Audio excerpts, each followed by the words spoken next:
मेरे पति ने मुझसे कहा था, मेरे बिना तुम कुछ भी नहीं हो। बॉल से पहले मैं बस हल्का सा मुस्कुराई और आगे बढ़ गई। मैं ग्रैंड मेरिडियन बॉलरूम मुंबई के प्रवेश द्वार पर खड़ी हूं। मेरा हाथ ठंडे संगमरमर के खंबे पर टिका है और मेरी नज़र सामने हॉल में हंसते हुए मेरे पति राहुल मल्होत्रा पर है। उसके साथ उसकी माँ और उसकी सेक्रेटरी खड़ी हैं। ऊपर झूमर लटक रहे हैं जिनकी कीमत उतनी है जितनी ज्यादातर लोग पूरी जिंदगी में नहीं कमा पाते। हर क्रिस्टल से रोशनी ऐसे टकरा रही है जैसे जमी हुई आंसू की बूंदें हों। ठीक 7 मिनट में इस चैरिटी गाला का होस्ट मेरा नाम लेकर मुझे स्टेज पर बुलाएगा, आज की मुख्य स्पीच और बड़ी डोनेशन अनाउंस करने के लिए। राहुल को नहीं पता कि आज स्पीच मैं देने वाली हूं। उसे नहीं पता कि डोनेशन मेरी है। उसे ये भी नहीं पता कि 3 घंटे पहले मैंने ऐसे कागजों पर साइन किए हैं जिन्होंने सब कुछ बदल दिया है। उसकी सेक्रेटरी नैना थोड़ा और पास आ जाती है। उसका हाथ राहुल की बाह पर है और वो उसे हटाता नहीं। मेरी सास अनीता मल्होत्रा की नज़र कमरे के उस पार मुझसे टकराती है। उसके होंठ हल्के से मुड़ जाते हैं, वही भाव जो उसने पिछले 9 सालों से हर बार मेरे लिए रखा है, जैसे मैं उसके महंगे सोफे पर लगा कोई दाग हूं। उन्हें अंदाजा भी नहीं है कि आज क्या होने वाला है। उन्हें लगता है कि मैं अब भी वही चुप सी शुक्रगुजार लड़की हूं जो उनके परिवार में शादी करके आई थी और करीब 1 दशक तक खुद को छोटा करती रही, सिर्फ उनकी सुनहरी पिंजरे में फिट होने के लिए। लेकिन वो लड़की 43 दिन पहले मर चुकी है, एक होटल के कमरे में जो मेरा नहीं था, ऐसे सबूत पकड़े हुए जो मेरी आंखों के लिए नहीं थे। आज रात शहर के 400 सबसे असरदार लोगों के सामने, हर बिजनेस पार्टनर और सोशल कनेक्शन के सामने जिसे मल्होत्रा परिवार ने 3 पीढ़ियों में बनाया है, सच्चाई रोशनी में आएगी और स्विच मेरे हाथ में है। लेकिन इससे पहले कि मैं आपको बताऊं कि मैं उस डरी हुई लड़की से जो पहली बार उनके घर के दरवाजे पर खड़ी थी, इस औरत तक कैसे पहुंची जो आज सब कुछ बदलने वाली है, आगे बढ़ने से पहले मैं हूं लीना, आपकी कहानी की नैरेटर। मैं लाती हूं जिंदगी की ऐसी सीख देने वाली कहानियां जो हम में से ज्यादातर लोगों पर बीत चुकी हैं या फिर भविष्य में ऐसे ही घटनाओं का सामना करना पड़ सकता है। नीचे कमेंट करके बताइए कि आप हमें कहां से देख रहे हैं और हिंदी रिवेंज स्टोरीज को सब्सक्राइब करना न भूलें। हम ऐसे लोगों की कम्युनिटी बना रहे हैं जो जानते हैं कि जिंदगी के सबसे अच्छे चैप्टर किसी भी उम्र में शुरू हो सकते हैं। अब कहानी पर वापस आते हैं। 10 साल पहले, नहीं ठीक कहूं तो 10 साल पहले मैं 23 साल की थी। मुंबई के एक बुटीक होटल में डबल शिफ्ट्स करती थी और हर रुपए को बचा रही थी ताकि अपनी हॉस्पिटैलिटी मैनेजमेंट डिग्री पूरी कर सकूं। मेरे माता पिता की मौत तब हो गई थी जब मैं 19 की थी, एक सड़क हादसे में। प्यार और यादें तो मिली, लेकिन पैसे नहीं, कोई सहारा नहीं, कोई ऐसा सरनेम नहीं जो दरवाजे खोल दे। मैं अकेली थी और इतनी थकी हुई कि नींद भी उसे ठीक नहीं कर सकती थी। लेकिन मुझे गर्व था, मैं कुछ बना रही थी, ईंट ईंट जोड़कर, रुपया रुपया जोड़कर। राहुल मल्होत्रा अक्टूबर की एक मंगलवार दोपहर होटल की लॉबी में दाखिल हुआ। मुझे आज भी याद है, मैंने सोचा था कि वो किसी परफ्यूम के विज्ञापन से निकल कर आया है। लंबा, सलीके से सजे काले बाल, ऐसा सूट जिसकी कीमत शायद मेरे 3 महीने के किराए से भी ज्यादा रही होगी। वो 29 साल का था, उस सहज आत्मविश्वास के साथ जो तब आता है जब आपको पूरी जिंदगी पैसे की चिंता नहीं करनी पड़ी हो। उसका परिवार मल्होत्रा होटल ग्रुप का मालिक था। देश भर में फैले लग्जरी होटल्स, पुराना पैसा, पुरानी ताकत, पुरानी उम्मीदें। उसने मुझसे शहर के अच्छे रेस्टोरेंट्स के बारे में पूछा। मैंने सुझाव दिए। फिर उसने पूछा कि क्या मैं उसके साथ किसी एक में चलना चाहूंगी। मैं हंस पड़ी। मुझे लगा वो मजाक कर रहा है, लेकिन वो मजाक नहीं था। उस रात मैं उसके सामने ऐसे रेस्टोरेंट में बैठी थी जहां मेन्यू में कीमतें लिखी ही नहीं होती थीं। वो मुझसे सवाल पूछ रहा था और ऐसे पूछ रहा था जैसे जवाब सच में मायने रखते हों। मैं कहां पली बढ़ी, मेरे सपने क्या थे, मुझे किस बात पर हंसी आती है। 4 सालों से खुद को अदृश्य महसूस करने वाली लड़की के लिए किसी का इस तरह देखना ऑक्सीजन जैसा था। फेरी टेल वाला हिस्सा बहुत जल्दी हुआ।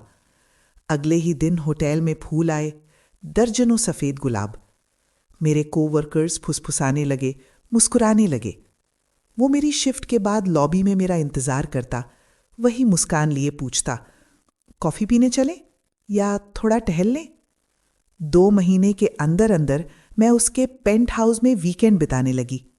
सुबह उठते ही शहर का स्काईलाइन दिखता और लगता जैसे मैं अपनी पुरानी जिंदगी से ऊपर तैर रही हूं। वो मुझे अपनी दुनिया से धीरे धीरे मिलवाता गया, जैसे किसी को ऊंचाई की आदत दिलवा रहा हो। पहले अच्छे रेस्टोरेंट्स, फिर चैरिटी इवेंट्स, फिर फैमिली डिनर्स। वहीं पहली बार मुझे सच में सतर्क हो जाना चाहिए था, लेकिन मैं बहुत प्यार में थी, बहुत चकाचौंध में। मल्होत्रा फैमिली एस्टेट राज्य के सबसे एक्सक्लूसिव इलाके में 12 एकड़ में फैला था। पत्थर और कांच का एक ऐसा बंगला जो किसी यूरोपियन आर्किटेक्चर मैगजीन से निकला हुआ लगता था। पहली बार जब राहुल मुझे रविवार के डिनर पर वहां ले गया, मैंने अपनी सबसे अच्छी ड्रेस पहनी थी। बाद में समझ आया कि उसकी कीमत शायद उनके ड्राइंग रूम के फूलों से भी कम थी। दरवाजा अनीता मल्होत्रा ने खोला। उम्र 58, लेकिन दिखती 45। बेहतरीन डॉक्टरों और बिना तनाव वाली जिंदगी का नतीजा। उसने मुझे ऊपर से नीचे एक ही नजर में देखा। मुस्कान थी, लेकिन आंखों तक नहीं पहुंची। तो तुम ही हो वो होटल वाली लड़की, उसने कहा। उसका लहजा एक साथ मजाक भी था और ताना भी। राहुल ने तुम्हारे बारे में बहुत बताया है, अंदर आओ। राहुल के पिता विक्रम मल्होत्रा थोड़े गर्मजोशी वाले थे, लेकिन दूरी बनाए रखने वाले। हाथ मिलाया और फिर जैसे भूल ही गए कि मैं मौजूद हूं। उसकी छोटी बहन रिया, 24 साल की, मुझे ऐसे देख रही थी जैसे किसी चीज को वर्गीकृत कर रही हो। मां की ठंडी नजर और पिता जैसी तेज बुद्धि। बड़ा भाई अर्जुन फैमिली बिजनेस में इतना व्यस्त था कि उसने बस औपचारिक सा सिर हिलाया। उस पहले डिनर पर मैं ऐसे टेबल पर बैठी थी जहां 20 लोग बैठ सकते थे। चांदी की कटलरी इस्तेमाल कर रही थी, जिसे बाद में गूगल करना पड़ा कि सही पकड़ी भी थी या नहीं। चारों तरफ ऐसे लोगों और जगहों की बातें हो रही थीं जिनके बारे में मुझे कुछ नहीं पता था। अनीता सवाल पूछती थी, सुनने में सभ्य लेकिन महसूस होने में परीक्षा जैसे। कहाँ पढ़ाई की? ओह, स्टेट यूनिवर्सिटी। कितना प्रैक्टिकल? माता पिता क्या करते थे? ओह, गुजर गए। कितना दुखद। कुछ छोड़कर गए होंगे? जब मैंने धीरे से कहा कि नहीं, मैं खुद पढ़ाई का खर्चा उठा रही हूं, तो उसके चेहरे पर दया और तिरस्कार का मिला जुला भाव आ गया। कितना सराहनीय, उसने कहा, उस लहजे में जिससे साफ था कि उसे ऐसा बिल्कुल नहीं लगता। राहुल ने टेबल के नीचे मेरा हाथ दबाया। बाद में कहा, तुमने बहुत अच्छा किया। मां बस प्रोटेक्टिव हैं, धीरे धीरे ठीक हो जाएंगी। मैंने विश्वास कर लिया क्योंकि मैं करना चाहती थी। हम सगाई के 14 महीने बाद इंगेज्ड हुए। उसने शहर के सबसे बड़े मल्होत्रा होटल की रूफटॉप टेरेस पर सूर्यास्त के समय प्रपोज किया। अंगूठी इतनी चमकदार थी कि मुझे पहनने में डर लग रहा था। मैं रोई, हाँ कहा, कॉलेज की अपनी बेस्ट फ्रेंड को फोन किया और खुशी से चिल्लाई। मुझे लगा जैसे सिंड्रेला हूं, जैसे ब्रह्मांड आखिरकार मेरे संघर्ष का इनाम दे रहा हो।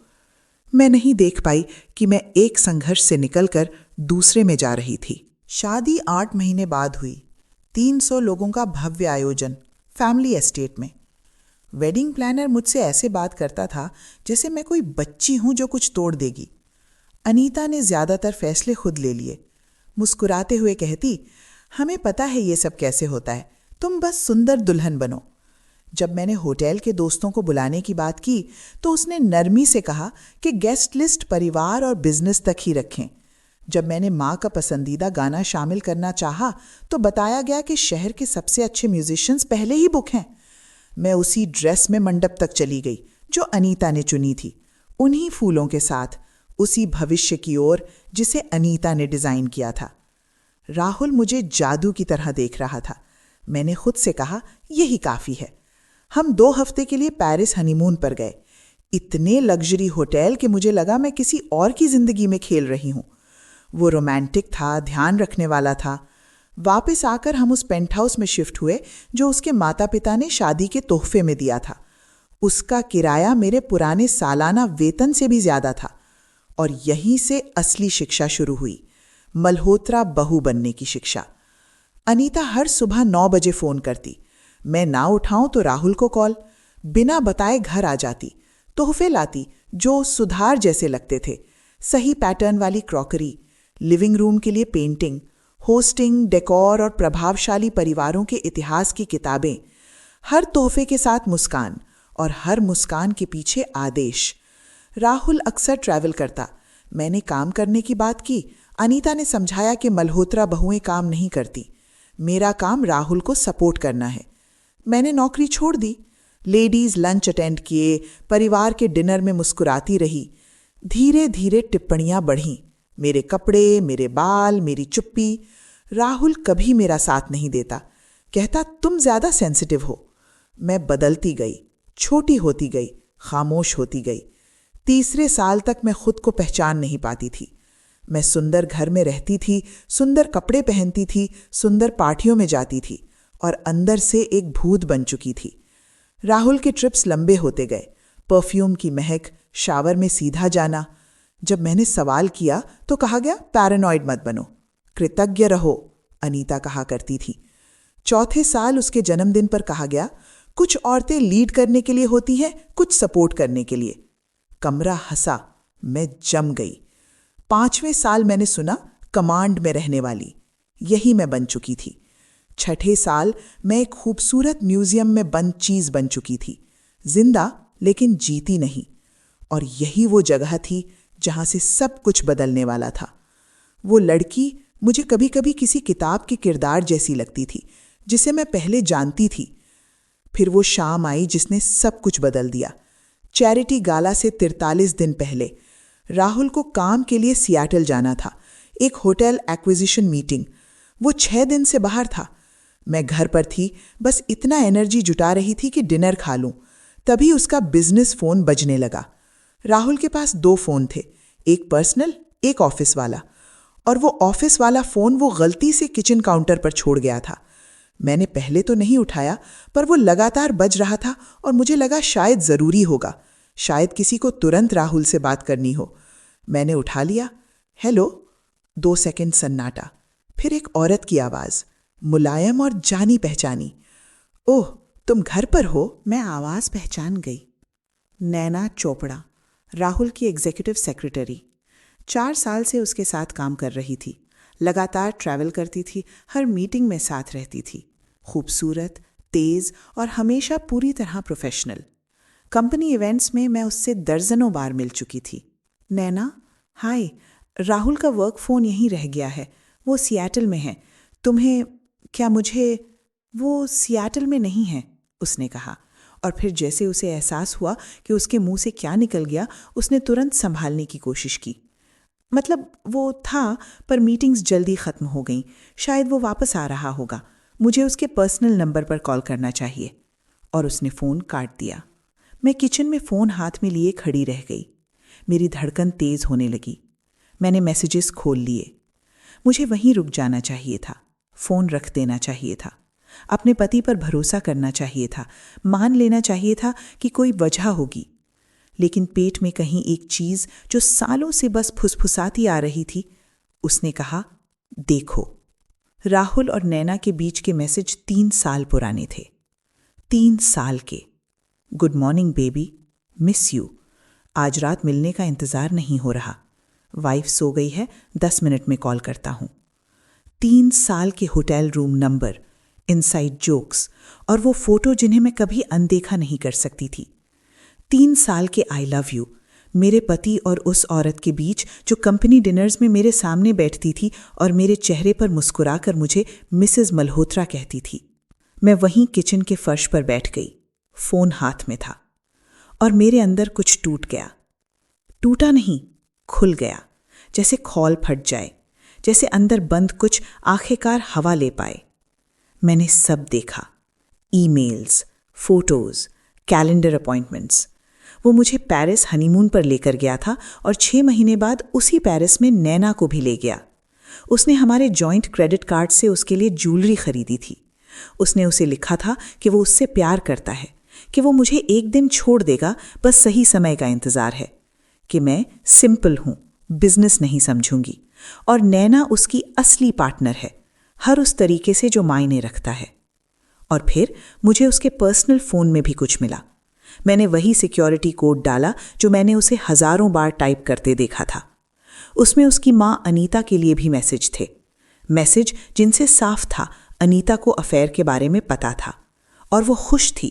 वो कह रही थी कि नैना परिवार के लिए ज्यादा फिट है, ज्यादा सोफिस्टिकेटेड, बेहतर बैकग्राउंड, और जब थोड़ा वक्त निकल जाए तो एक शांत डिवोर्स करा देंगे और मुझे कहीं सेट कर देंगे, इतना पैसा देकर कि मैं चुप रहूं। 3 साल से उसे पता था और उसने कुछ नहीं कहा। डिनर टेबल पर मेरे सामने मुस्कुराती रही, मेरी पॉस्चर ठीक कराती रही, मेरे उच्चारण सुधारती रही, डर्मेटोलॉजिस्ट के कार्ड पकड़ा देती रही। जानते हुए मैं उस पेंट हाउस में रात 3 बजे तक बैठी रही, हर मैसेज पढ़ा, हर फोटो देखी और बहुत क्रूर सफाई से समझ गई। मैंने 9 साल खुद को छोटा किया एक ऐसे आदमी के लिए जिसने मुझे कभी देखा ही नहीं। मैं बस एक प्लेस होल्डर थी, एक ट्रायल, एक ठीक ठाक ऑप्शन, जब तक वो उस इंसान के साथ रहने के लिए तैयार नहीं हो जाता जिसे उसके परिवार सच में मंजूर करता। पुरानी मैं होती तो रोते हुए उसे सामने खड़ा करती, चिल्लाती, चीजें फेंकती, जवाब मांगती, भीख मांगती कि कोई सफाई दे दो। पुरानी मैं अनीता को रो रो कर कॉल करती, आप ऐसा कैसे कर सकती हैं? मैं किसी असंभव वजह की उम्मीद करती कि सब समझ में आ जाए। लेकिन वो मैं मर चुकी थी। किचन के फर्श से अब कोई और उठ रही थी, ठंडी, साफ और अब छोटा होने से थकी हुई। जब राहुल 2 दिन बाद वापस आया, मैं नहीं टूटी। वो धूप में टैंड, रिलैक्स था। मुझे बिना ध्यान दिए चूमा और बोला, डिनर में क्या है? जैसे वो किसी बोरिंग कॉन्फ्रेंस रूम में मीटिंग्स करके आया हो। मैं मुस्कुराई। मैंने कहा, मैंने उसके फेवरेट रेस्टोरेंट में रिजर्वेशन कराया है। मुझे उसकी बहुत याद आई। वो खुश हुआ, थोड़ा हैरान भी। बोला, तुम आज अच्छी लग रही हो। हम डिनर पर गए। मैंने सियाटल के बारे में पूछा। वो आराम से झूठ बोलता रहा। कॉन्ट्रैक्ट नेगोशिएशन, क्लाइंट्स, मीटिंग्स जो हुई ही नहीं। मैंने रोल परफेक्ट निभाया क्योंकि मुझे समय चाहिए था, सोचने का, प्लान बनाने का और ये जानने का कि मैं किससे भिड़ रही हूं। अगली सुबह मैंने एक वकील को कॉल किया। कोई फैमिली फ्रेंड नहीं, कोई मल्होत्रा परिवार से जुड़ा हुआ नहीं। मैंने बहुत रिसर्च करके एक वकील ढूंढी, हाई एसिड डिवोर्स में माहिर और बेरहम मानी जाती थी। उसका नाम था प्रिया मेहरा। ऑफिस साउथ मुंबई में एक ग्लास वॉल बिल्डिंग में था, स्टील फर्नीचर, ठंडी चमक। वो 50 के आसपास थी, बाल पीछे कसे हुए, ऐसा सूट पहने जो मेरी वेडिंग ड्रेस से महंगा था। और जब मैं उसके सामने बैठी और बोलना शुरू किया, उसने एक बार भी टोका नहीं।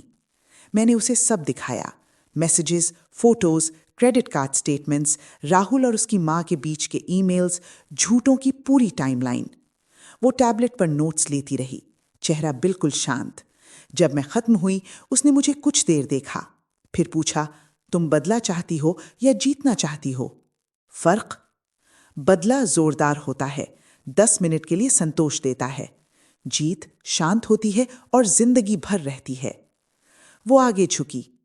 तुम्हारी पोजीशन कॉम्प्लिकेटेड है, तुमने प्रीनअप साइन किया है, मुझे वो देखना होगा। लेकिन जो तुम बता रही हो उससे लगता है वो बहुत टाइट होगा। तुम्हारी अपनी कोई इनकम नहीं, तुम्हारे नाम कोई एसेट नहीं।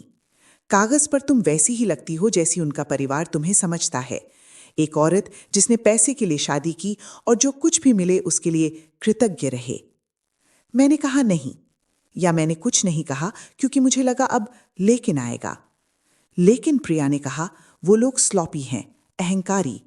उन्हें लगता है तुम लड़ने लायक स्मार्ट नहीं हो, इसलिए उन्होंने सावधानी नहीं बरती। अफेयर पूरी तरह डॉक्यूमेंटेड है और ये कि फैमिली को पता था वो भी शामिल थी, ये तो और भी बेहतर है। और अगर तुम बिजनेस स्ट्रक्चर के बारे में सही बता रही हो तो वहां कुछ कमजोरियां भी हो सकती हैं। उसने कंप्यूटर पर कुछ डॉक्यूमेंट्स खोले और स्क्रीन मेरी तरफ घुमा दी। मल्होत्रा होटल ग्रुप सिर्फ फैमिली मनी नहीं है।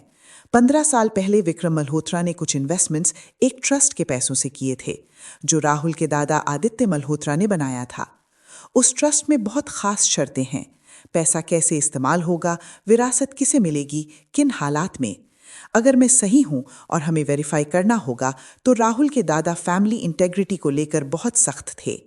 बेहद लंबा और जानबूझकर किया गया बेवफाई विरासत की शर्तों को बदलने का आधार बन सकता है। मैं उसे घूरती रह गई। आप कह रही हैं राहुल अपनी इनहेरिटेंस खो सकता है? मैं कह रही हूं संभव है, और हम हर डॉक्यूमेंट, हर ट्रस्ट क्लॉज, हर कॉर्पोरेट स्ट्रक्चर देखेंगे। और अगर हम सही तरीके से करें तो हम सिर्फ तुम्हें इस शादी से बाहर नहीं निकालेंगे, हम पूरा पावर डायनामिक बदल देंगे। 9 साल में पहली बार मुझे उम्मीद जैसी कोई चीज महसूस हुई। वो फेरी टेल वाली उम्मीद नहीं, कुछ सख्त, कुछ कमाया हुआ। मुझे क्या करना होगा? प्रिया मुस्कुराई। वो गर्म नहीं थी, लेकिन असली थी। तुम्हें वही बनकर रहना होगा जो वो समझते हैं कि तुम हो।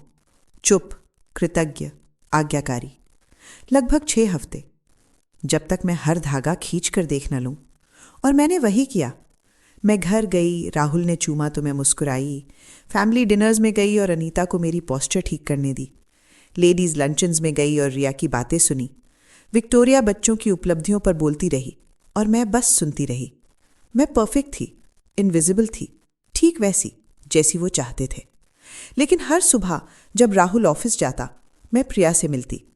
मैंने जो डॉक्यूमेंट्स चुपचाप फोटो खींचे थे, हम उन्हें देखते, रिकॉर्ड सपोना किए, और हमें दादा आदित्य मल्होत्रा के ट्रस्ट की शर्तें मिली, और वो प्रिया की उम्मीद से भी बेहतर थीं। आदित्य ने बिजनेस शून्य से बनाया था, और कुछ बातों में वो पुराने जमाने का था। वफादारी, इज्जत, परिवार।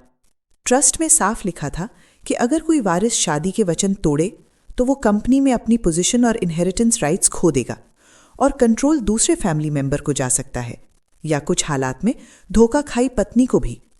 ये 1950s में लिखा पुराना क्लॉज था, शायद कभी लागू ही नहीं हुआ।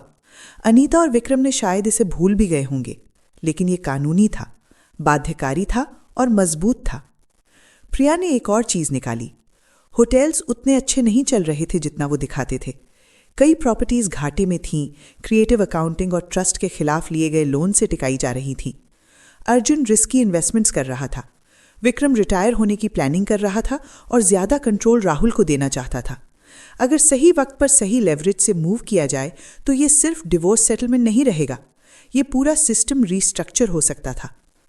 गाला से 3 हफ्ते पहले एक मीटिंग में प्रिया ने कहा, तुम चाहो तो एक चेक लेकर निकल लो और अपनी इज्जत बचा लो, या फिर असली ताकत लेकर निकलो, बोर्ड में सीट, बिजनेस में बोलने का हक, इतना लेवरेज कि वो तुम्हें फिर कभी कम ना समझें। लेकिन दूसरा ऑप्शन पब्लिकली सब जला देने जैसा होगा। क्या तुम तैयार हो? मैंने उन 9 सालों के बारे में सोचा जब मुझे कृतज्ञ रहने को कहा गया। 9 साल छोटा होने के, 9 साल अपने पति को किसी और से लौट कर आते देखने के, और फिर उसे मुझे ऐसे चूमते देखने के जैसे मैं बस एक आदत हूं। हां, मैंने कहा, मैं तैयार हूं। गाला परफेक्ट टाइमिंग था। यह मल्होत्रा फाउंडेशन का सबसे बड़ा सालाना इवेंट था। 400 मेहमान, शहर के बड़े business contacts, social connections. Rahul को की नोट स्पीच देनी थी और फाउंडेशन की बड़ी डोनेशन अनाउंस करनी थी, 20 करोड़ रुपए, बच्चों के हॉस्पिटल के लिए। वो हफ्तों से इसकी तैयारी कर रहा था, बार बार जिक्र करता, विजिबिलिटी को लेकर एक्साइटेड था। उसे ये नहीं पता था कि मैं पिछले 3 हफ्ते से फाउंडेशन डायरेक्टर के संपर्क में थी। मैंने चुपचाप बताया था कि मैं अपने पति को सरप्राइज देना चाहती हूं, उसकी तरफ से डोनेशन मैं प्रेजेंट करूंगी। मैंने इसे रोमांटिक जेस्चर बताया, पब्लिकली उसे ऑनर करने का तरीका। डायरेक्टर को यह बहुत प्यारा लगा, उसने प्रोग्राम बदल दिया। राहुल को यह भी नहीं पता था कि डोनेशन फैमिली ट्रस्ट से नहीं आएगी, वो मेरे अपने अकाउंट से आएगी, वो अकाउंट जो मैंने प्रिया की मदद से खोला था। प्रिया ने एक प्रिलिमिनरी सेटलमेंट नेगोशिएशन से पैसा सुरक्षित करवाया था। राहुल के वकीलों ने यह इसलिए मान लिया था ताकि अफेयर का पब्लिक एक्सपोजर टल जाए। वो पैसा कानूनी रूप से मेरा था। डोनेशन मेरे नाम पर होगी, स्पीच मेरी होगी, और जो स्पीच मैंने लिखी थी वो बच्चों के हॉस्पिटल्स पर नहीं थी। गाला वाले दिन दोपहर में राहुल मेरे बेडरूम में तैयार हो रहा था, आईने में बो टाई ठीक कर रहा था। मैं पहले से तैयार होकर बिस्तर पर बैठी उसे देख रही थी। तुम बहुत सुंदर लग रही हो, उसने बिना ठीक से देखे कहा। फिर वही बोरिंग शाम, चेकबुक्स और स्मॉल टॉक। असल में, मैंने संभल कर कहा, मैं सोच रही थी मैं आज नहीं जाऊंगी, मुझे ठीक नहीं लग रहा। वो पलटा, हैरान। सच में? माँ मेरी जान ले लेगी अगर तुम नहीं आई। वो हफ्तों से सीटिंग चार्ट बना रही है। मुझे पता है, पर मुझे लगता है मैं इन चीज़ों में फिट नहीं बैठती। तुम्हें शायद मेरे बिना ज़्यादा अच्छा लगेगा। उसके चेहरे पर कुछ झलक गया, राहत शायद। और तभी उसने वो कहा जो मैं जिंदगी भर नहीं भूलूंगी। Honestly may be your right. तुम कभी इस दुनिया में कंफर्टेबल नहीं रही है ना? मतलब तुम कोशिश करती हो, ये स्वीट है। वो कंधे उचकाकर फिर आईने की तरफ मुड़ गया। देखो, मैं तुमसे प्यार करता हूं, लेकिन रियल रहें। मेरे बिना, इस फैमिली के बिना, इस सरनेम के बिना, इन कनेक्शंस के बिना तुम कुछ भी नहीं हो। तुम अभी भी किसी होटल में डबल शिफ्ट कर रही होती, इनविजिबल, कहीं नहीं पहुंचती। तो बेहतर है कि आज मैं हैंडल कर लूं और तुम आराम करो। मैं तुम्हारी तरफ से बहाना बना दूंगा। मैं उसे देखती रही। वो कफलिंग्स ठीक कर रहा था और मैं मुस्कुरा दी। वाकई मुस्कुराई, सालों बाद पहली बार। तुम सही हो, मैंने कहा। मेरे बिना मैं कुछ भी नहीं होंगी। वो संतुष्ट हुआ, माथे पर ऐसे किस किया जैसे मैं बच्ची हूं, और चला गया। मैंने 10 मिनट इंतजार किया। फिर मैं अपनी कार में बैठी और ग्रैंड मेरिडियन ड्राइव कर गई, मल्होत्रा होटल ग्रुप का फ्लैगशिप होटल, जहां गाला हो रहा था। मैंने फाउंडेशन डायरेक्टर से चेक इन किया, प्रोग्राम चेंज कंफर्म किया और बॉलरूम में अपनी जगह ले ली। और अब हम वापस अभी पर आते हैं। मैं एंट्रेंस पर खड़ी हूं, राहुल को नैना और अनीता के साथ हंसते देख रही हूं। उनमें से किसी को नहीं पता कि अब क्या होने वाला है। होस्ट, एक लोकल न्यूज एंकर जो फाउंडेशन के लिए वॉलंटियर करता है, माइक्रोफोन पर आता है। लेडीज एंड जेंटलमैन, प्लीज आपका ध्यान। अब हमारी कीनोट प्रेजेंटेशन और इस साल की मेजर डोनेशन अनाउंसमेंट का समय है। आज रात हमारे पास एक खास सरप्राइज है। जैसा प्लान था, राहुल मल्होत्रा जी की जगह उनकी पत्नी ने उनसे अनुरोध किया है कि वो ये प्रेजेंटेशन खुद करके उन्हें सम्मान दें। Please welcome on stage Mrs Ayesha Malhotra. मैं कमरे के उस पार राहुल का चेहरा देखती हूं। पहले कंफ्यूजन, फिर झुंझलाहट, फिर हल्की सी हंसी, जैसे मैं कोई बच्ची हूं जिसने अचानक बड़ों की बातों में हिस्सा लेने की ठानी हो और अब उसे मुझे ह्यूमर करना पड़ेगा। अनीता का चेहरा सफेद पड़ जाता है, जैसे मैंने कोई बहुत बड़ा सोशल क्राइम कर दिया हो। नैना की आंखें फैल जाती हैं। मैं स्टेज की तरफ चलती हूं। 400 लोग औपचारिक तालियां बजाते हैं। स्पॉटलाइट मेरे चेहरे पर गर्म है। मैं माइक्रोफोन तक पहुंचती हूं। कमरा उम्मीद भरी चुप्पी में डूब जाता है। आज रात यहां आने के लिए आप सबका धन्यवाद, मैं कहती हूं, और मेरी आवाज स्थिर है, साफ है, मेरी है।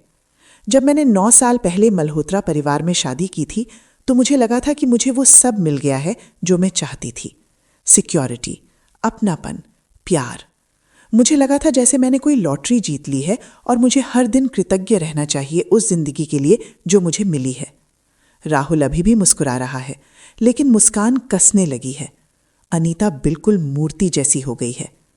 और मैं कृतज्ञ थी, इतनी कृतज्ञ कि मैं हर दिन खुद को थोड़ा छोटा करती गई, हर दिन थोड़ा चुप, हर दिन थोड़ा कम, सिर्फ इसलिए कि मैं उस बॉक्स में फिट हो जाऊं जो उन्होंने मेरे लिए बनाया था। मैं इतनी कृतज्ञ थी कि जब मैंने कुछ अजीब बातें नोटिस करनी शुरू की, असंगतियां, अजीब संकेत, तो मैंने खुद से कहा कि मैं बस पैरानॉइड हूं। मैं इतनी कृतज्ञ थी कि जब मैंने सच देखा तो मैं लगभग तुरंत उसे माफ कर देती, क्योंकि मेरी जैसी किसी को उनके जैसे लोगों पर गुस्सा करने का हक ही क्या था। अब पूरा हॉल सन है। राहुल उठने लगता है। अनीता उसका हाथ पकड़कर कुछ फुसफुसाती है, लेकिन फिर मेरे अंदर कुछ बदल जाता है। मुझे समझ आया कि गरिमा के बिना कृतज्ञता कृतज्ञता नहीं होती। वो बस समर्पण का दूसरा नाम है। और मैं अब समर्पण में बहुत अच्छी नहीं हूं। मैं अपने पीछे लगी बड़ी स्क्रीन की तरफ इशारा करती हूं, जहां आमतौर पर डोनेशन टोटल्स और थैंक यू मैसेजेस दिखते हैं। टेक्निकल डायरेक्टर, जिसके साथ मैं पूरे हफ्ते काम कर चुकी हूं, बिल्कुल जानता है क्या करना है। स्क्रीन चमकती है और उस पर टेक्स्ट मैसेजेस उभरते हैं, राहुल और नैना के। I love you baby, Seattle से घर लौटने का इंतजार नहीं हो रहा, सिवाय इसके कि मैं कभी सियाटल में था ही नहीं। स्क्रीन पर उनके फोटो भी आ जाते हैं, पेरिस में, न्यूयॉर्क में और उन होटल रूम्स में जिन्हें मैंने बड़े प्यार से सजाने में मदद की थी, बिना ये जाने कि मेरा पति उन्हीं जगहों का इस्तेमाल मेरे खिलाफ ये सब करने के लिए कर रहा था। हॉल में जैसे धमाका हो जाता है। हाँफती सांसें, फुसफुसाहटें, कुर्सियों की खड़खड़ाहट। पीछे कहीं से कोई बोल उठता है, ओ माय गॉड, इतनी तेज आवाज में कि सब सुन लें। ये मैसेजेस 3 साल तक फैले हैं। मैं कहती हूँ, मेरी आवाज शांत है, स्थिर है, जैसे मैं कोई बिजनेस रिपोर्ट प्रेजेंट कर रही हूँ। 3 साल जिनमें मेरे पति ने मुझे कहा कि मैं पैरानॉइड हूं, ज्यादा सेंसिटिव हूं और उस जिंदगी के लिए पर्याप्त कृतज्ञ नहीं हूं जो उसने मुझे दी है। 3 साल जिनमें उसका परिवार सब जानता था, सबको मंजूर था और उन्होंने इसे छिपाने में मदद की क्योंकि शायद मैं वैसे फिट नहीं थी, पर्याप्त सोफिस्टिकेटेड नहीं, पर्याप्त पॉलिश्ड नहीं, पर्याप्त मल्होत्रा नहीं। अब राहुल चिल्ला रहा है, स्टेज की तरफ बढ़ने की कोशिश कर रहा है, लेकिन होटल सिक्योरिटी, जिनको प्रिया पहले ही ब्रीफ कर चुकी है और जिन्हें पता है क्या हो रहा है, उसे बेहद पोलाइटली रोक रही है। अनीता का चेहरा ऐसा है जैसे अभी बेहोश हो जाएगी। और नैना पूरी तरह गायब है, शायद किसी एग्जिट की तरफ भाग गई होगी। लेकिन अब असली बात सुनिए, मैं आगे कहती हूं। राहुल के दादा आदित्य मल्होत्रा बहुत समझदार इंसान थे। जब उन्होंने वो फैमिली ट्रस्ट बनाया था जो इस बिजनेस, इस साम्राज्य, इस पूरी लाइफस्टाइल को फंड करता था, तब उन्होंने कुछ शर्तें लिखी थीं, बहुत स्पष्ट शर्तें, ईमानदारी पर, सम्मान पर, अपने वचनों को निभाने पर। उनका मानना था कि परिवार सिर्फ खून और पैसे से नहीं बनता, परिवार चरित्र से बनता है। मैं पीछे खड़ी प्रिया की तरफ सर हिलाती हूं। वो हॉल के पीछे खड़ी है, अपनी फर्म के 3 और वकीलों के साथ। हर एक के हाथ में फोल्डर हैं। आज दोपहर से वो ट्रस्ट की शर्तें लागू कर दी गई हैं। इंडिपेंडेंट ऑडिटर्स अब परिवार के बिजनेस प्रैक्टिसेस, होटल ग्रुप की असली फाइनेंशियल हेल्थ और ट्रस्ट एसेट्स के डिस्ट्रीब्यूशन की समीक्षा कर रहे हैं। राहुल मल्होत्रा को जांच के नतीजे आने तक एग्जीक्यूटिव वाइस प्रेसिडेंट की पोस्ट से हटा दिया गया है। उसके शेयर्स का कंट्रोल एक न्यूट्रल थर्ड पार्टी के पास ट्रांसफर कर दिया गया है। मैं एक पल रुकती हूं, फिर कहती हूं, और दिलचस्प बात यह है कि वो थर्ड पार्टी फिलहाल मैं हूं, कम से कम अस्थायी रूप से, क्योंकि इस उल्लंघन में रॉन्ग्ड स्पाउस मैं हूं। अब पूरा हॉल बेकाबू है। लोग खड़े हो रहे हैं, फोन निकाल रहे हैं, आवाजें तेज हो रही हैं। कल सुबह तक ये हर बिजनेस न्यूज़लेटर, हर सोशल कॉलम, हर गॉसिप पेज पर होगा। मल्होत्रा परिवार की परफेक्ट इमेज उन सब के सामने टूट चुकी है जो मायने रखते हैं। और आज रात की डोनेशन के बारे में मैं आवाज ऊंची करती हूं ताकि शोर में भी सुनाई दे। बच्चों के हॉस्पिटल्स को दिए जा रहे 20 करोड़ रुपए मेरे पर्सनल अकाउंट से आ रहे हैं, मल्होत्रा फाउंडेशन के ट्रस्ट से नहीं। ये मेरे नाम से रिकॉर्ड होगा, मेरे मायके वाले नाम से, क्योंकि अब मैं उन चीजों के लिए कृतज्ञ बनकर नहीं रहूंगी जो मैं खुद कर सकती हूं। मैं सीधे राहुल को देखती हूं। वो अब संघर्ष नहीं कर रहा, बस मुझे देख रहा है, जैसे उसने मुझे पहली बार देखा हो। उसने सच में कभी नहीं देखा था। जिस औरत से उसने शादी की थी, जिसे वो समझता था कि वो जानता है, वो अब मौजूद नहीं है। तुम एक बात में सही थे, मैं कहती हूं, सिर्फ उससे, पर माइक्रोफोन मेरी बात पूरे बॉलरूम में फैला देता है। मैं तुम्हारे बिना कुछ नहीं हूं। उस छोटी, डरी हुई, कृतज्ञ लड़की जैसी जिसे तुमने समझा कि तुमने शादी की है। उस औरत जैसी नहीं जो चुपचाप ये सब सहकर गायब हो जाती। उस जैसी भी नहीं जिसे तुमने मुझे बनाना चाहा। मैं माइक्रोफोन से पीछे हटती हूं। हॉल फिर फट पड़ता है, लेकिन अब मैं सुन नहीं रही। मैं स्टेज से उतरती हूं, सिक्योरिटी के पास से, प्रिया के पास से। वो मुझे हल्का सा सिर हिलाकर संकेत देती है। शॉक चेहरों, कैमरों, फुसफुसाहटों के बीच से, और मैं ग्रैंड मेरिडियन के बाहर ठंडी रात की हवा में कदम रख देती हूं।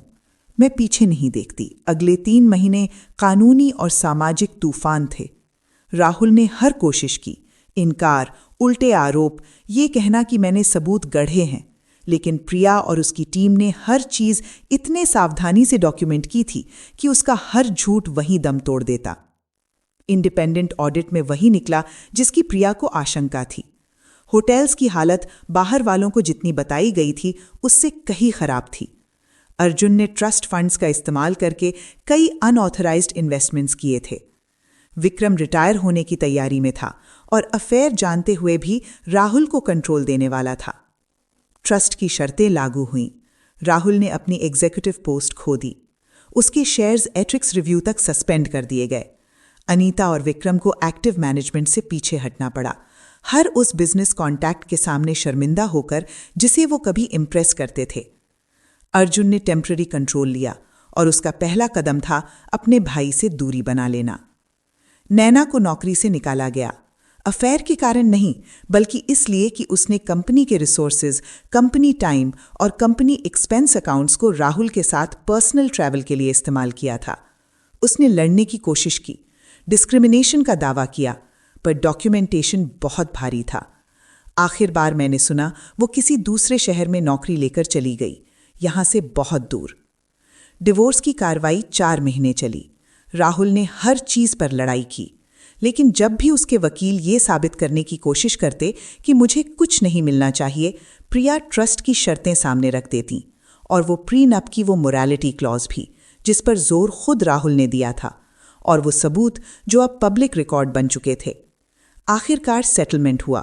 प्रीनप के हिसाब से जो मिनिमम रकम बनती थी वो नहीं, उससे कहीं ज्यादा। इतनी कि राहुल और उसके वकील गुस्से से लाल हो गए, इतनी कि मुझे पैसों की चिंता फिर कभी न करनी पड़े। मुझे उसका पैसा नहीं चाहिए था, सच में नहीं। मुझे अपनी इज्जत वापस चाहिए थी, पर पैसा लेना भी उस इज्जत का हिस्सा था। सबूत कि मैं चुपचाप गायब नहीं होने वाली थी, सिर्फ उनके लिए चीज़ें आसान बनाने को। मैंने एक घर खरीदा, एक असली घर, कोई गिफ्ट किया हुआ अपार्टमेंट नहीं, किसी और की प्रॉपर्टी में मेरी जगह नहीं। एक घर जिसमें छोटा सा गार्डन था, खिड़कियां थीं जिनसे सुबह की रोशनी आती थी।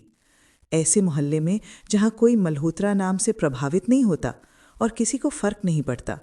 मैंने होटल के कुछ स्टाफ को हायर किया जो सालों में मेरे साथ अच्छे रहे थे, जिन्हें राहुल के परिवार ने हमेशा कम आंका या गलत ट्रीट किया। मैंने उन्हें बेहतर पोजीशन दिलाने में मदद की, रिकमेंडेशन लिखे, कनेक्शंस दिए। एक महिला जो फ्लैगशिप प्रॉपर्टी में 20 साल से हाउसकीपर थी, उसने आंसुओं के साथ कहा कि मैं पहली मल्होत्रा थी जिसने उसका नाम सीखा था। मैं वापस पढ़ाई करने गई। मैंने वो हॉस्पिटैलिटी डिग्री पूरी की जिसे मैंने छोड़ दिया था, ज़रूरत के लिए नहीं, चाहत के लिए। मैंने छोटे बुटीक होटल्स के लिए कंसल्टिंग शुरू की, मैनेजमेंट में, डिज़ाइन में। सच कहूं तो अनीता के इवेंट्स में बैठकर और लग्जरी दुनिया को काम करते देखकर मैंने जितना सीखा था, मुझे एहसास ही नहीं हुआ था। बस फर्क ये था कि अब मैं उसे किसी और के साम्राज्य के लिए नहीं, खुद के लिए इस्तेमाल कर रही थी। राहुल ने मुझसे संपर्क करने की कोशिश सिर्फ एक बार की, डिवोर्स फाइनल होने के 6 महीने बाद। वो मेरे घर आया, थका हुआ, कमज़ोर, पहले से बहुत पतला। उसने पूछा क्या हम बात कर सकते हैं। कहा उसने गलतियां की, कहा अब उसे समझ आया कि उसने मुझे फॉर ग्रांटेड लिया। उसने अफेयर के लिए माफ़ी नहीं मांगी, उस क्रूरता के लिए माफ़ी नहीं मांगी, उन वर्षों की छोटी छोटी बेइज्जतियों के लिए नहीं। उसने माफ़ी मांगी मुझे खोने के लिए। ये अलग चीज़ है। मैं दरवाजे पर खड़ी थी, अपने घर में, जो मेरा था। मैंने जीन्स और एक स्वेटर पहना था, जो मैंने इसलिए चुना था क्योंकि मुझे पसंद था, किसी और की मंजूरी के लिए नहीं। और मुझे एहसास हुआ मैं कुछ महसूस नहीं कर रही, न गुस्सा, न जीत की खुशी, न दया, बस कुछ नहीं। जैसे वो कोई अजनबी हो जिसे मैं कभी किसी और जिंदगी में जानती थी। मैं उम्मीद करती हूं तुम समझ पाओ कि तुम असल में ढूंढ क्या रहे हो, लेकिन वो तुम्हें यहां नहीं मिलेगा। मैं अब गुस्से में नहीं हूं, मैं बस खत्म हो चुकी हूं। वो चला गया, मैंने उसे फिर नहीं देखा। अनीता ने करीब 1 साल बाद एक कार्ड भेजा, महंगे स्टेशनरी पर, बहुत औपचारिक। लिखा था कि उसे उम्मीद है मैं ठीक हूं और उसे अफसोस है कि चीज़ें ऐसे ख़त्म हुई। उसने माफ़ी नहीं मांगी, उसने ये नहीं माना कि उसे क्या पता था, उसने क्या होने दिया। वो कार्ड बस एक सोशल फॉर्मेलिटी जैसा था, इमेज बनाए रखने के लिए। मैंने जवाब नहीं दिया। और हैरानी की बात, रिया ने डिवोर्स के 2 साल बाद संपर्क किया। हम कॉफ़ी पर मिले। शुरुआत में अजीब था, दोनों को समझ नहीं आ रहा था क्या बोलें। उसने बताया उसने आर्ट गैलरी छोड़ दी है, अपना कंसल्टिंग बिजनेस शुरू किया है। कहा कि सब कुछ टूटते देखकर उसे अपनी पूरी जिंदगी पर सवाल होने लगे कि वो क्या क्या बिना सोचे स्वीकार करती आई है। उसने अपनी माँ के लिए माफ़ी नहीं मांगी, फैमिली को जस्टिफाई नहीं किया, बस इतना कहा कि उसे अफसोस है कि उसने मुझे साफ नहीं देखा, उसे गलत चीज़ों को वैल्यू करना सिखाया गया था। हम करीबी नहीं हैं, लेकिन हम सभ्य हैं। कभी कभी इतना काफी होता है। मैं एक बार विक्टोरिया से टकराई, अर्जुन की पत्नी, एक चैरिटी इवेंट में। उसने मुझे डर जैसी नजर से देखा, जैसे मैं कोई सीन बना दूंगी, उसे भी एक्सपोज कर दूंगी। मैं बस मुस्कुराई और आगे बढ़ गई। उसकी ताकत मेरे ऊपर हमेशा मेरे दिमाग में थी, मेरी खुद को कम समझने की आदत में। वो आदत हट गई तो वो बस एक महंगी ड्रेस में दूसरी औरत थी जो अपने ही सुनहरे पिंजरे में फंसी हुई थी। रिकवरी का सबसे मुश्किल हिस्सा डिवोर्स नहीं था, पब्लिक एक्सपोजर नहीं था, कानूनी लड़ाई नहीं थी। सबसे मुश्किल था खुद पर फिर से भरोसा करना सीखना। ये सीखना कि मेरी इंस्टिंक्ट्स, मेरे एहसास, मेरी ऑब्जर्वेशंस शुरू से सही थे, कि मैं ज्यादा सेंसिटिव नहीं थी, ज्यादा पैरानॉइड नहीं थी। मैं बस बहुत लंबे समय तक इतनी बुरी तरह गैसलाइट की गई थी कि मैं अपने अनुभव पर ही भरोसा करना भूल गई थी। थेरेपी ने मदद की। एक अच्छा थेरेपिस्ट जो इमोशनल अब्यूज और हाई कंट्रोल रिलेशनशिप्स में स्पेशलाइज करता था, उसने मुझे समझाया कि मेरे साथ जो हुआ उसका नाम है गैसलाइटिंग, और ये एक पैटर्न होता है, मेरी गलती नहीं। उसने मुझे ये भी दिखाया कि जो फेरी टेल में मान बैठी थी वो असली नहीं थी, और हेल्दी प्यार का मतलब ये नहीं होता कि तुम खुद मिट जाओ। मैंने आगे चलकर डेट करना शुरू किया, लेकिन बहुत संभल कर। डिवोर्स के 3 साल बाद मैं किसी से मिली, एक आर्किटेक्ट जिसने अपना करियर खुद बनाया था। वो किसी बड़े नाम, पैसे या कनेक्शन से नहीं आया था। वो मुझसे मेरे दिन के बारे में पूछता और सच में जवाब सुनता। उसने मुझे अपने परिवार से मिलवाया। वो लोग सामान्य थे, दयालु थे और मेरे बारे में सच में जिज्ञासु थे। जब मैंने उसे अपनी कहानी बताई, पूरी कहानी, वो काफी देर चुप रहा। फिर बोला, मुझे दुख है कि तुम्हारे साथ ऐसा हुआ, और मैं खुश हूं कि तुम बाहर निकल आई। हम 2 साल से साथ हैं। हम एंगेज नहीं हैं, हम जल्दी नहीं कर रहे। हम बस कुछ असली बना रहे हैं, ईंट ईंट करके। परफॉर्मेंस नहीं, पार्टनरशिप। वो मुझे हंसाता है, मेरी स्पेस का सम्मान करता है, और कभी ऐसा महसूस नहीं कराता कि मुझे प्यार मिलने के लिए कृतज्ञ होना चाहिए, क्योंकि वो प्यार नहीं होता, वो बस बेहतर फर्नीचर के साथ कैद होती है। मैं अब भी कभी कभी बिजनेस जर्नल्स और सोशल अनाउंसमेंट्स में मल्होत्रा नाम देख लेती हूँ। होटल ग्रुप संघर्ष कर रहा है, प्रॉपर्टीज बेचने की अफवाहें, कर्ज रीस्ट्रक्चर करने की बातें। राहुल ने करीब 1 साल पहले दोबारा शादी कर ली, अपनी ही जैसी किसी सोसाइटी फैमिली में। एक और भव्य शादी, एक और परफेक्ट इमेज। मैं सोचती हूं, क्या उसे पता है वो किस में कदम रख रही है? मैं उम्मीद करती हूं कि उसे पता हो। मैं उम्मीद करती हूं कि वो मुझसे मजबूत हो। आज पीछे मुड़कर देखती हूं तो पूरा आंख साफ दिखता है। मैंने अपने 20s में माता पिता खोने के बाद खुद को ईंट ईंट करके बनाया था। फिर मैं किसी ऐसे इंसान से मिली जिसने सुरक्षा और अपनापन का शॉर्टकट दिखाया, और मैंने सेफ्टी के वादे के बदले अपनी आज़ादी दे दी, ये समझे बिना कि ऑटोनॉमी के बिना सेफ्टी नहीं होती, वो बस एक सुंदर जेल होती है। विडंबना ये है कि राहुल एक तरह से सही था, मैं उसके बिना कुछ नहीं हूं। मैं वैसी कुछ नहीं हूं जैसी मैं उसके पहले थी, या उसके साथ रहते हुए बन गई थी। मैं वैसी भी कुछ नहीं हूं जो वो चाहता था कि मैं बनूं। उसकी क्रूरता और उसके परिवार की क्रूरता ने मेरे अंदर की हर नकली चीज जला दी, और जो बचा वो असली था, जो सिर्फ मेरा था, जो किसी और की मंजूरी से मिलता नहीं और छीना नहीं जा सकता। मैंने सीख लिया कि असली लग्जरी झूमर, ब्लैक कार्ड या बड़े बंगलों में नहीं है। असली लग्जरी है सुबह उठकर खुद को पहचान पाना, चुनाव करना, क्योंकि तुम चाहती हो, इसलिए नहीं कि किसी और ने तय किया कि तुम्हें क्या चाहना चाहिए। अपने आसपास ऐसे लोगों को रखना जो तुम्हें सच में देखें, वो वर्जन नहीं जो वो चाहते हैं। बिना डर ना कह पाना, बिना इजाजत हाँ कह पाना, बिना माफी मांगे स्पेस लेना। अब मेरी जिंदगी शांत है। मैं काम करती हूँ, हंसती हूँ। मेरे पास दोस्त हैं जो मुझे मल्होत्रा नाम से पहले भी जानते थे और बाद में भी साथ रहे। मेरे पास एक पार्टनर है जो मुझे बराबरी से देखता है, प्रोजेक्ट की तरह नहीं। मेरे पास एक घर है जो मेरा है, उन चीज़ों से भरा हुआ जो मैंने इसलिए चुनी क्योंकि मुझे पसंद थी, किसी और की कसौटी के लिए नहीं। मैं अपने कजिन्स और पुराने दोस्तों से रिश्ता फिर से जोड़ रही हूँ जिनसे शादी के दौरान दूर हो गई थी। मैं सीख रही हूं बस होना, बिना लगातार परफॉर्म किए, बिना खुद को हर पल जांचते हुए। कभी कभी मैं उस लड़की के बारे में सोचती हूँ जो पहली बार उस विशाल बंगले में दाखिल हुई थी। इतनी ईगर, इतनी डेस्परेट कि बस स्वीकार कर ली जाए, इतनी तैयार कि खुद को बदल दे ताकि कहीं बिलोंग कर सके। मुझे उसके लिए नरमी महसूस होती है। वो वही कर रही थी जो उसे उस वक्त आता था। वो बस सर्वाइव कर रही थी। उसे ये नहीं पता था कि बिलोंग करने के लिए खुद को बदलना नहीं पड़ता। असली बिलोंगिंग उन लोगों के साथ मिलता है जो तुम्हें वैसे ही चाहते हैं जैसे तुम हो। और उन मुश्किल दिनों में जब मैं खुद पर शक करती हूँ, अकेलापन महसूस करती हूँ या सोचती हूँ क्या मैंने सही किया, मैं वो पल याद करती हूँ जब मैं बॉलरूम के एंट्रेंस पर खड़ी थी और राहुल अपनी माँ और सेक्रेटरी के साथ हंस रहा था, पूरी तरह भरोसे के साथ कि मैं हमेशा छोटी और चुप रहूंगी। मैं याद करती हूँ मैं स्टेज तक चली थी। मैं याद करती हूँ मेरी आवाज़ स्थिर और साफ जब मैंने सबके सामने सच बोला, उन लोगों के सामने जिन्होंने मुझे सिकुड़ते देखा था। मैं याद करती हूँ मैं ठंडी रात की हवा में बाहर निकली थी, अकेली, अनिश्चित, लेकिन आज़ाद। वो कुछ नहीं था, वो सब कुछ था। क्या आपको ये कहानी पसंद आई? कमेंट में बताइए आप किस शहर से सुन रहे हैं और कौन सा हिस्सा आपको सबसे ज्यादा लगा। अगर आप मेरे काम को सपोर्ट करना चाहते हैं तो आप सुपर थैंक्स भेज सकते हैं